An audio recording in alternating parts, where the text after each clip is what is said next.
अस्सलाम वालेकुम वरहमतुल्लाहि वबरकातुहू। मेरा नाम है बरज़ा इफ्तिखार मीर और आप देख रहे हैं रोज़ाना कुरानी हिदायत 5 मिनट कुरान सीरीज। वैसे जब भी मैं थोड़ा सा फनी बात है कि जब भी मैं 5 मिनट पे आती हूँ तो मुझे थोड़ी सी हंसी आती है, क्योंकि मेरी कोई भी वीडियो अभी तक 5 मिनट्स पे गई नहीं है। मैं चाह कर भी इन तमाम चीज़ों को 5 मिनट में एक्सप्लेन नहीं कर सकती, जो कि मेरा एक फ्लॉ है। I do admit it.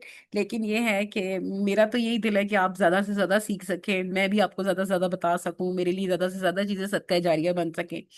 ऐसी मेरी विश जरूर है। लेकिन मैं कभी कभी सोचती हूँ कि काश कि मैं इसका नाम चेंज कर सकती।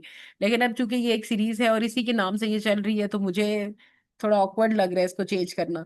लेकिन बहरहाल मैं स्टिल आपसे यही कहूंगी कि मुझे माफ कर दीजिएगा, मैं आपको बहुत ज्यादा टाइम लेती हूँ। तो आज हम अल्हम्दुलिल्लाह देखें, देखते देखते हमारे 2 हफ्ते भी मुकम्मल हो गए इस सीरीज को स्टार्ट किए। आज हम डे 15 पे हैं, माशाल्लाह। और आज हम देखेंगे सूरह बकरा की आयत नंबर 67 to 73, और इसमें वाकया है एक गाय के ज़बह होने का। देखें हम मैं आपको ये आयत शुरू करने से पहले छोटा सा एक वाकया बताती हूँ, क्योंकि उस वाकये का ताल्लुक इन अगली आयत से है, इसलिए आपको जो है वो ये जानना जरूरी है। देखिए, वही बात है कि जिन लोगों ने कुरान को पहले से पढ़ा हुआ है उनको तो ये छोटे मोटे वाकयात का पता होगा, खास तौर पे सूरह बकरा के वाकयात को। लेकिन जिन लोगों के लिए ये जो है वेरी फर्स्ट टाइम है कुरान को मुताला करना, तो उनके लिए जरूरी है ये वाकयात जानना। क्योंकि सिर्फ आयात आपको वो जो है वो बस मंजर नहीं बताएंगी ना, क्योंकि उन आयात के पीछे क्या कॉन्टेक्स्ट था वो तो वाकई को समझने के बाद ही पता चलेगा। तो मैं आपको यहाँ पर ये बताऊं कि ये जो आयत नंबर 67 है, मैं इसको सामने ले आती हूँ। कि जब यहाँ पर ये कहा गया ना कि व इस कौला मूसा लिकौमी ही, यहाँ से हम आज हमने स्टार्ट करना है ना आयत नंबर 67 से। चलिए मैं साथ तलावत भी कर देती हूँ ताकि हम साथ साथ ही इस वाक्य को देख लेते हैं। मैं पहले ये सोच रही थी कि आपको अलग से वाक्य बताऊं, लेकिन मिड में बता देती हूँ। औज़ु बिल्लाहि मिनश शैतानिर रजीम, बिस्मिल्लाहिर रहमानिर रहीम। व इस काला मूसा लिकौमिही इन्नल्लाहा यअमुरुकुम अन तज़बहू बकरा। याद करो उस वक्त को जब हजरत मूसा अलैहिस्सलाम ने अपनी कौम से कहा कि यकीनन अल्लाह ताला तुम्हें हुक्म देता है कि एक गाय को ज़बह करो। क़ालू अतत्तखिज़ुना, और उन्होंने क्या कहा कि तुम बनाते हो हुज़ुआ, हमारा मजाक। यानी क्या तुम हमारा मजाक बना रहे हो, ये बनी इसराइल के लोगों ने कहा। क़ाला औज़ु बिल्लाहि अन अकूनु मिनल जाहिलीन, के उन्होंने अब यानी कि हजरत जो है वो मूसा अलैहिस्सलाम ने कहा कि मैं अल्लाह से पनाह मांगता हूँ कि मैं जाहिलों में से हो जाऊं। यानी ये कोई मजाक की बात है कि अल्लाह का नाम लगाकर आप खुद से कोई अपनी कौम को ये बात बताएं? कोई मजाक है आपके और हज़रत मूसा अलैहिस्सलाम के बीच में? तो क़ाल उदउ, यानी फिर उन्होंने कहा तुम दुआ करो, लना हमारे लिए, रब्बा का अपने रब से, युबय्यिन लना, कि वो वाज़े कर दे हमारे लिए, माहिया कैसी हो वो। यानी अब फिर उन्होंने कहा अपने रब से दुआ करो। आपने पिछले भी जो कल भी हमने याद की थी डे 14 में भी आपने देखा होगा ना, वो हमेशा हज़रत मूसा अलैहिस्सलाम से ये कहते थे अपने रब से दुआ करो। खुद दुआ नहीं करते थे, वो ये कहते थे अपने रब से दुआ करो। देखिए, जब उन्होंने मनो सलवा चाहिए था तो तब भी उन्होंने यही कहा कि हज़रत मूसा से कि अपने रब से दुआ करो, हमें मनो सलवा चाहिए। जब मनो सलवा से बोर हो गए थे तो तब भी उन्होंने कहा कि नहीं, मनो सलवा को तो नहीं, उन्होंने ये कहा था हमें खाने के लिए कुछ चाहिए, तो अल्लाह सुब्हानहू तआला ने मनो सलवा भेजा था ना। फिर जब उनको पानी का मसला हुआ तो उन्होंने जो है वो हज़रत मूसा से कहा कि अपने रब से दुआ करो कि हमें पानी चाहिए। यानी कि वो जो भी चीजें उनको चाहिए होती थी ना, तो वो हज़रत मूसा से कहते थे अपने रब से कहो। यहाँ पर भी सेम उनकी वही टोन है कि उन्होंने कहा कि तुम दुआ करो कि हमारे लिए, कि अपने रब से, कि वो वाजे कर दे कि वो जो गाय है उसका रंग कैसा हो। रंग नहीं, अभी तो उसकी उम्र, यानी कि वो किस तरह की गाय हो, सवाल किया गया ना। तो फिर आगे से जवाब आया, क़ाला इन्नहु यक़ूलु इन्नहा बकरतुन ला फारिदुन फारिजुन वला बिक्र अवानुन। अच्छा, फिर उसने कहा कि यकीनन अल्लाह सुब्हानहू तआला फरमाते हैं कि यकीनन वो गाय ना बूढ़ी हो और ना बच्चिया, बल्कि उसके दरमियान जवान, बैन ज़ालिक, दरमियान उसके, फफ़अलू मा तुमरून, लिहाजा तुम करो जो तुम्हें हुक्म दिया गया है। यानी कि ना तो वो बहुत बूढ़ी हो ना बहुत जवान हो, ये नहीं बच्ची हो, बल्कि वो एक जवान दरमियानी उम्र की गाय होनी चाहिए। ठीक है। तो फिर यहाँ पर तो बात खत्म हो जाती थी, उनको हुक्म मिल गया गाय ज़बह करो तो वो कर देते। लेकिन उन्होंने ऐसा नहीं किया। अभी भी उनको, अब जब उनको ये पता चल गया कि अच्छा जवान होनी चाहिए, ना बच्ची हो ना बूढ़ी हो, तो अब फिर उनको मजीद उन्होंने सवाल करना शुरू कर दिए। तो मैं आपको यहाँ पर दो बातें वाज़ेह करना चाहती हूँ। पहली बात तो ये है कि गाय का ही ज़बह करने का हुक्म क्यों आया, और दूसरी बात ये कि ये हुक्म आया ही क्यों था। पहली बात, किसी भी चीज को ज़बह करने का हुक्म क्यों आया, और दूसरी बात ये कि गाय को ज़बह करने का हुक्म क्यों आया। تو پہلی بات کا جواب میں آپ کو دیتی ہوں کہ بنی اسرائیل کی تاریخ میں آپ کو پتہ ہے ہم نے کافی سارے معجزات دیکھے ہیں نا، یہ جیسے پتھر پہ عصا مارنا، اور پھر 12 چشموں کا پھوٹنا، پھر آپ دیکھیں کہ من و سلویٰ کا نازل ہونا، پھر آپ دیکھیں کہ بادلوں کا ہر وقت سایہ کرنا، اور کتنے ہی معجزات ہوئے ہیں آگے بھی اب ہم دیکھتے رہیں گے۔ تو اس کا واقعے کا پس منظر یہ تھا کہ بنی اسرائیل میں ایک عامل نامی ایک شخص تھا جو قتل ہو گیا تھا، اور قاتل کا پتہ نہیں چل رہا تھا کہ کس نے قتل کیا ہے۔ تو اللہ تعالیٰ نے حضرت موسیٰ علیہ السلام کے ذریعے سے حکم دیا تھا کہ ایک گائے ذبح کرو، اور اس کے گوشت کا ایک ٹکڑا جو ہے، یعنی جو گائے ذبح ہوگی، اس کا مردہ شخص کے جسم پر مارو تو وہ جی اٹھے گا اور بتا دے گا کہ میرا قاتل کون ہے۔ اب دیکھیں یہ کتنا بڑا ایک معجزہ تھا نا، کہ ایک گائے کو ذبح کرنا اور اس کے ٹکڑے کو قاتل جو ہے وہ جو بھی جس کا قتل ہوا ہے، مردہ جو ہے اس کے جسم کے ساتھ لگانا، تو وہ زندہ ہو جائے گا اور وہ بتائے گا مجھے کس نے قتل کیا۔ تو یہ بھی جو ہے وہ دیکھا جائے تو ایک بہت بڑا معجزہ ہے۔ تو جب یہ بات ہوئی، یعنی اصل میں تو حکم ذبح کرنے کا اس لیے آیا تاکہ وہ جو بھی چیز ذبح ہوگی اس کے جو ٹکڑا ہے وہ جسم پہ لگے گا تو مردہ انسان زندہ ہو جائے گا اور وہ جواب دے دے گا۔ لیکن اب سوال یہ گائے کو ہی ذبح کرنے کا حکم کیوں آیا؟ تو گائے کو ذبح کرنے کا حکم اس لیے آیا تھا کہ اس کا مقصد یہ تھا کہ جو بنی اسرائیل تھے نا، ان کے دلوں میں اور ذہن میں گائے کے لیے ایک بہت ہی مقدس رشتہ تھا، کیونکہ آپ نے دیکھا ہی ہوگا کہ ابھی پچھلی آیات میں ہم نے دیکھا تھا کہ موسیٰ علیہ السلام جب کوہ طور پہ گئے تھے 40 دنوں کے لیے، تو پیچھے انہوں نے بچڑے کی پوجا کرنا شروع کر دی تھی۔ اب ان کے دلوں کے اندر نا سم ہاؤ بچڑوں کے لیے بڑا ہی ایک محبت بھرا رشتہ تھا، بڑی مقدس رشتہ تھا یہ ان کو، چونکہ ان کو پوجتے بھی تھے اور ان کو انہوں نے پوجا ہوا تھا، اور یہ ان کے لیے بڑی مقدس تھی۔ تو اللہ سبحانہ تعالیٰ اس کو ذبح کرنے کے ذریعے یہ ثابت کرنا چاہ رہے تھے، یہ ان کے دلوں میں جو ان کی محبت تھی نا گائے کی، اس ان کو دلوں میں سے نکالنے کے لیے اور ان کے ذہنوں میں سے اس مقدس چیز کو نکالنے کے لیے کہ یہ جو اتنا تقدس ان کے دلوں میں راسخ ہو چکا ہے نا، یہ ختم ہو جائے۔ تو یہ اصل میں جب تلوار چلے گی نا اس پہ گائے پہ، تو یہ اصل میں تلوار کس پہ چل رہی ہے؟ ان کے دلوں پہ چل رہی ہے۔ کیوں؟ کیونکہ ان کے دل نہیں تھے نا مانتے کہ ہم گائے کو ذبح کریں، ان کے دلوں میں بڑی محبت تھی گائے کے لیے۔ اللہ کے لیے محبت نہیں تھی جو حکم دے رہا ہے، لیکن گائے کے لیے محبت ضرور تھی کہ وہ چاہتے نہیں تھے کہ کسی طرح اس کو ذبح کریں۔ تو سوالوں پہ سوال، اب انہوں نے سوالوں پہ سوال کیے۔ کیوں؟ پہلے پوچھا کہ اس کی عمر کیا ہو، پتہ چلا کہ نہ بوڑھی ہو، نہ جو ہے وہ بہت بچی ہو، بلکہ کیا ہو، جوان ہو، بچڑی نہ ہو۔ پھر آگے سے جب ان کو یہ پتہ چل گیا تو ابھی بھی انہوں نے حکم کی تعمیل نہیں کی۔ اب انہوں نے اگلا سوال کیا، قالت لنا ربک یبین لنا ما لونھا۔ اب کیا کہتے ہیں؟ کہتے ہیں ہمارے لیے دعا کرو۔ حضرت موسیٰ علیہ السلام کو انہوں نے کہا ہمارے لیے دعا کرو اپنے رب سے کہ وہ ہمیں واضح کر دے کہ اس کا رنگ کیسا ہو۔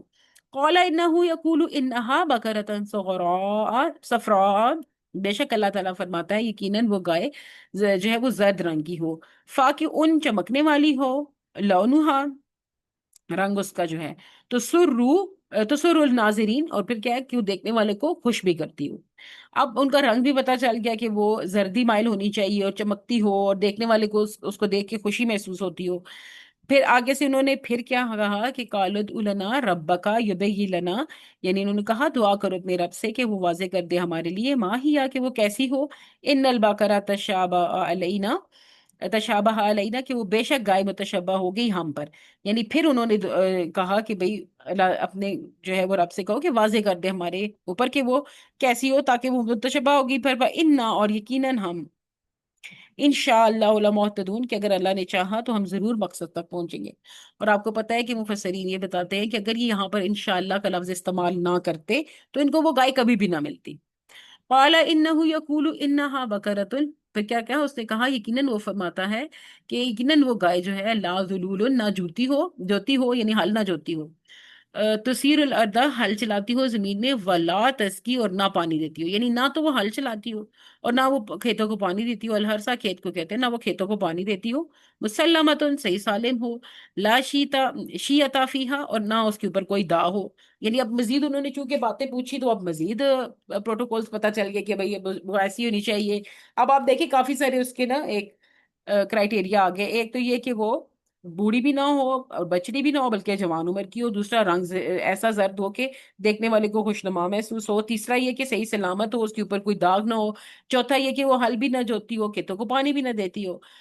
اب اب اتنی ساری نشانیوں کو ڈھونڈنا تھوڑا سا جو ہے وہ ایک عام گائے کی جب حکم آیا تھا گائے ذبح کرو تو کر دیتے، لیکن نہیں، اب انہوں نے اپنے لیے اس حکم کو اور مشکل بنا لیا۔ قالوا الآن جئت بالحق، اور انہوں نے کہا اب تم لائے ہو حق پر، یعنی کہ انہوں نے کہا اب تم حق لائے ہو۔ تو پھر फसाब फज़बूहा औज़ु बिल्लाहि मिनश शैतानिर रजीम। फज़बूहा वमा कादू यफ़अलून, फिर उन्होंने ज़बह किया उसको और उन्हें वो करीब वो करते थे। अच्छा, और फिर उन्होंने उसे ज़बह किया और करीब ना थे कि करते, यानी कि उनका दिल नहीं था कि वो उसको ज़बह करते। लेकिन जाहिर सी बात है कि अब हुक्म आ चुका था और इतने सवाल जवाब भी हो चुके थे, तो उनके दिल तो बहुत सख्त थे। वो नहीं चाहते थे गाय को ज़बह करें। गाय के लिए उनके दिल में एक अजीब सी वो मोहब्बत थी, पूजा जो करते थे उसकी। लेकिन फिर क्या हुआ, वह इस कत्ल तुम, और जब कत्ल किया तुमने नफसन एक शख्स को, फद्दार तुम, फिर एक दूसरे से झगड़ा करने लगे तुम, फीहा उसमें, वल्लाहु मुखरिजुन, और अल्लाह ताला निकालने वाला था, माँ कुंतुम तक्तमून, जो तुम छुपाते हो। आप देखें कि यहाँ पर कितनी छोटा सा अल्लाह के लिए, आप खुद सोचे कि कितनी बड़ी कुदरत है अल्लाह की ना। वैसे भी अल्लाह हर चीज पर कादिर है, लेकिन किसी एक गाय को जबा करना और उस टुकड़े को किसी के साथ टच करना, वैसे अल्लाह ताला चाहते तो वैसे भी उस इंसान को जिंदा कर सकते थे और वो बोल सकता था। लेकिन गाय को जबा करने की यहाँ पर अगर तदब्बर करे तो ये समझ आती है कि एक तो ये बात कि हर इंसान ने जो मर गया है उसको अल्लाह जिंदा करने पे कुदरत रखता है। क्यामत आएगी और क्यामत में के बाद सबको जिंदा किया जाएगा, एक पहला मैसेज। दूसरा ये कि हर वो चीज अल्लाह के सिवा जो आपके दिलों में मोहब्बत किए बैठी है, अल्लाह उसके ऊपर गालिब है कि वो मोहब्बत आपके दिलों से निकाल सके या उस चीज को भी तबाह कर सके। तो ये जो गाय इनके दिलों में बहुत मोहब्बत लिए बैठी थी, जब तलवार चली उस गाय पर तो अल्लाह ने क्या किया, वो गाय क्या खुद को बचा सकी? नहीं बचा सकी ना। एक ऐसी चीज जिसकी ये पूजा करते रहते हैं, वो अपने आप को ना बचा सकी, और उस टुकड़े को लगाने से वो फिर बंदा जिंदा हो गया। अल्लाह ने फैसला करना था ना, क्योंकि अल्लाह के इससे तो कुछ भी छुपा हुआ नहीं है। फकुल नदरिबूहु बिबादिहा, चुनाचे कहा हमने कि मारो इस मुर्दे को, उस गाय का एक टुकड़ा, कजालिका युहयिल्लाहु अल मौता, कि इस तरह जिंदा करता है अल्लाह ताला मुर्दों को, व युरीकुम, वो दिखाता है तुम्हें, आयात ही लअल्लकुम ताकिलून, निशानियां अपनी ताकि तुम समझो। आप देखें कि यहाँ पर क्या बात है कि इसी तरह अल्लाह सुब्हानहू तआला जिंदा करता है मुर्दों को, यानी कि अल्लाह के पास पूरी कुदरत है मुर्दों को जिंदा करने की। अल्लाह सुब्हानहू तआला बिल्कुल किसी चीज का मोहताज नहीं है। फिर आप देखें कि जो है वो इन्हीं आयात से रिलेटेड हमारा लेक्चर तो आज 73, सुम्मा कसद, फिर सख्त हो गए। अच्छा, ये जो अगली आयत है ना, ये तो 74 का पार्ट है, ये तो हम कल पढ़ेंगे।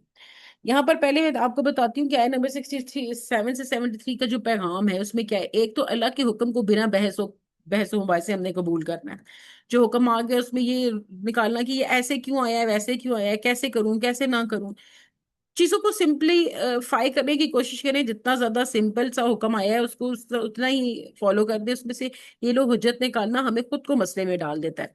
बनी इसराइल को जिद और इनकार उसकी बदनसीबी का सबब बना, यानी कि वही जो बछड़े थे जिनकी मोहब्बत में उनके दिल और जहन भरे पड़े थे, अल्लाह ने किस तरह एक लम्हे में एक हुक्म से जो है वो तमाम तहस नहस कर दिया। अल्लाह कादिर है मुर्दों को जिंदा करने पर, यानी कि अल्लाह सुब्हानहू तआला की सामने की बात है ना कि एक टुकड़ा लगने से। अब बनी इसराइल ने अपनी आंख से देखा था एक मुर्दा को जिंदा होते हुए, हमने तो नहीं देखा ना, लेकिन बनी इसराइल ने अपनी आंख से देखा है। लेकिन बावजूद इसके कि उन्होंने वो तमाम मौजज़ात देखे हैं, लेकिन उन्होंने फिर भी वो ईमान नहीं थे लेके आए। इतनी इतनी बदनसीब कौम थी। और फिर चौथी बात, जिंदगी और मौत का फैसला सिर्फ अल्लाह के हाथ में है कि कब किसको मारना है, किसको जिंदगी देनी है, किसको रखना है, किसको नहीं रखना। अब तो यहाँ तक था जो आज हमने जो भी पढ़ा जो भी सुना। आप देखें कि आयत नंबर 67 से 73 का जो पैगाम था वो हम देख चुके हैं। और आप देखें कि यहाँ से हमने लेसन लर्न करना है कि जो अल्लाह के हुक्म है, जो अल्लाह ने हमें काम दिए हैं, हमें उनको एज इट इज फॉलो करना है। हम उन पे तदब्बर कर सकते हैं, हम उन पे अल्लाह की दी हुई मोहब्बत ढूंढ सकते हैं, हम उनके अंदर जो अल्फाज हैं उनमें हिकमत ढूंढ सकते हैं कि किस चीज़ को किस वजह से किस तरह का हुक्म आया अल्लाह ने। ये क्योंकि इस्लामिक रिसर्च भी तो है ना, हम देखते हैं कि जैसे खड़े होके पानी पीने के क्या फायदे हैं, या वजू करने के क्या फायदे हैं, वो किस तरह हमें रिलैक्स करता है, नमाज हमें किस तरह रिलैक्स करती है। ठीक है, वो रिसर्च अपनी जगह। लेकिन इस तरह की आगे से फजूल बातें करना कि ये काम कैसे करें, ये काम कैसे करें, हीलो हुज्जत, ये इस्लाम इसको पसंद नहीं करता। ठीक है, जो हुक्म आ गया है उसको मनो अन मानना है। आप आगे भी देखेंगे एक जगह पर आएगा कि जिस मफहूम है उसका कि इस्लाम में पूरे के पूरे दाखिल हो जाओ। ठीक है, जब इस्लाम में पूरे के पूरे दाखिल होने का मतलब यही होता है ना कि जो फिर इस्लाम के जितने प्रोटोकॉल्स हैं, जो भी बातें जो है वो इस्लाम ने बताई हैं, जो अहकामात दिए हैं, बिना कुछ सवाल जवाब किए आप उसके अंदर दाखिल हो जाएं। बिना कुछ सवाल जवाब किए आप जो है वो उसको मनो अन कबूल करें उन चीजों। ٹھیک ہے؟ تو بس میرے لیے بہت دعا کیجیے گا، اپنے لیے بھی بہت دعا کیجیے گا، اللہ سبحانہ تعالیٰ تمام مسلمان کو جو بھی جہاں پر بھی موجود ہیں، وہ جس جس بھی مشکل کا شکار ہیں، اللہ سبحانہ تعالیٰ ان کی مشکلات کو حل کریں۔ مجھے بھی اپنی دعاؤں میں یاد رکھیے گا، اللہ سبحانہ تعالیٰ ہم تمام لوگوں کی ماں باپ کی مغفرت فرمائیں، جو مرحوم اس دنیا سے جا چکے ہیں، جو بھی مرحوم ہیں، اللہ سبحانہ تعالیٰ ان کے لیے بھی آسانیاں پیدا کریں، ان کا اگلے جہان کو بہت اچھا کریں۔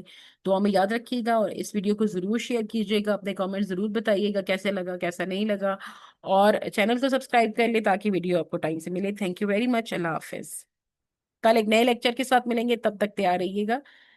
اللہ حافظ۔